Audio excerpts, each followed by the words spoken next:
Hey, what's up, boxing fans out there? This is the Rope-A-Dope Report. I am your host, Chris Carlson. It is the second show.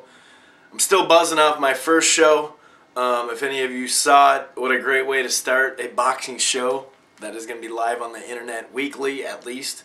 Like I said, I'm going to do a lot of box score stuff. I'm going to do predictions like I'm going to do in this one right now.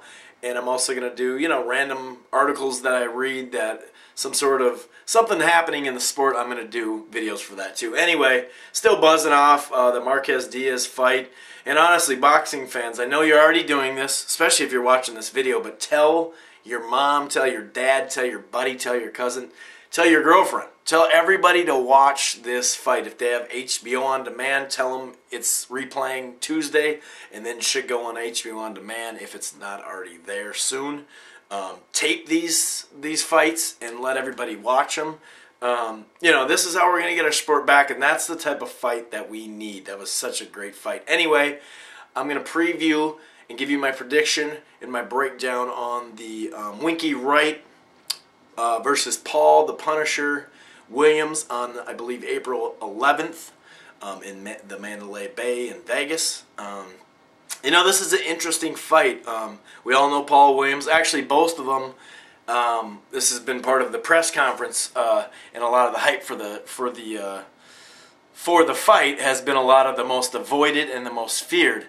Now, I don't know if either of them are feared. Paul Williams' power has definitely come up a lot in the last handful of fights he's had, but definitely most avoided. So for both of them. So I'm going to start with Paul. Paul, we all know, I love Paul Williams. He's a great, fun fighter to watch. To move from 147, he's straight old school. 147, 154 he has a title at, or basically an interim title at.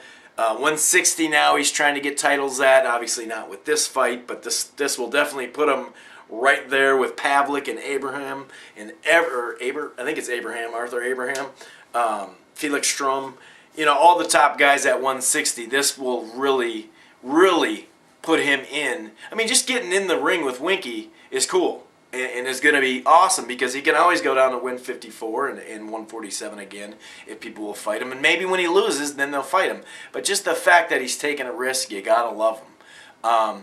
Obviously, he has some weaknesses. The word is that he doesn't have the pedigree like a lot of championship fighters have with the amateur background.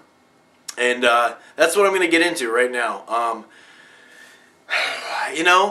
I'm a big supporter of if you lose and then you beat that guy once or twice, especially if you beat him twice in a trilogy, then it's kind of like you didn't lose.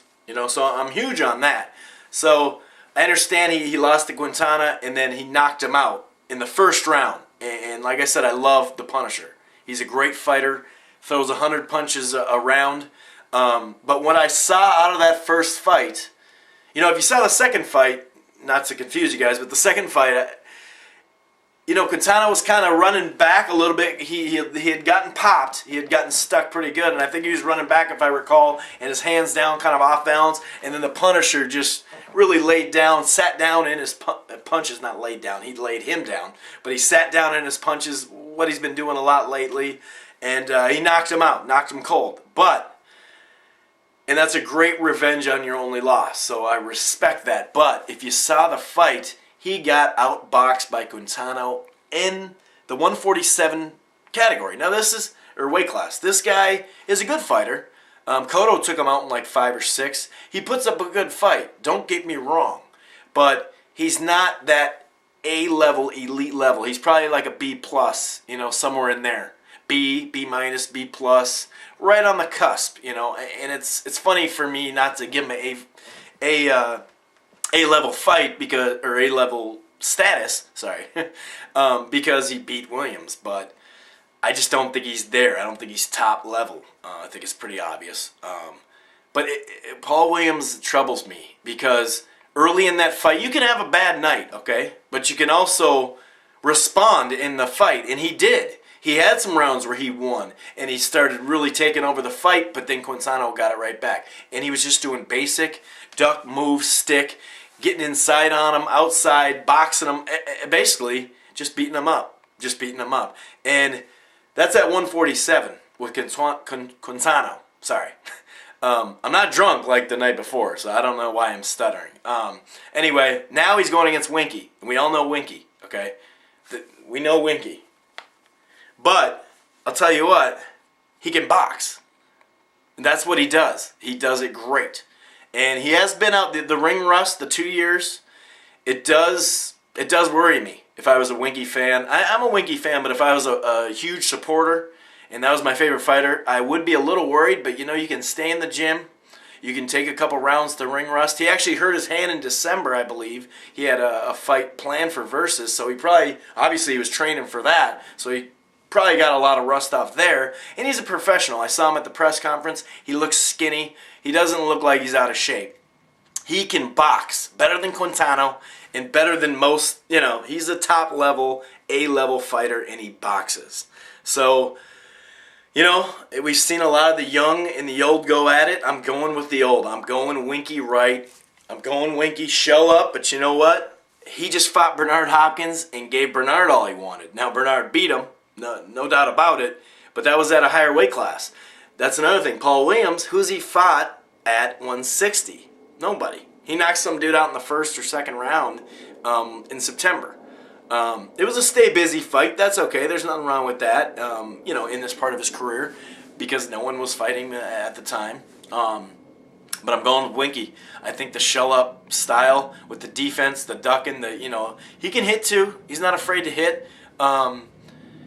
Yep, I'm going with Winky. I just think he's going to outbox him. And I think it's still going to be great for Paul Williams because now this is going to be his hardest.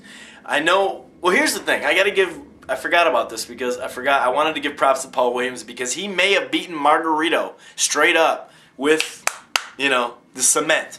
If that he had it in there, he could have done it. So that's a great accomplishment. But Margarito's slow. He's not a defensive fighter. I love him too, but he's not.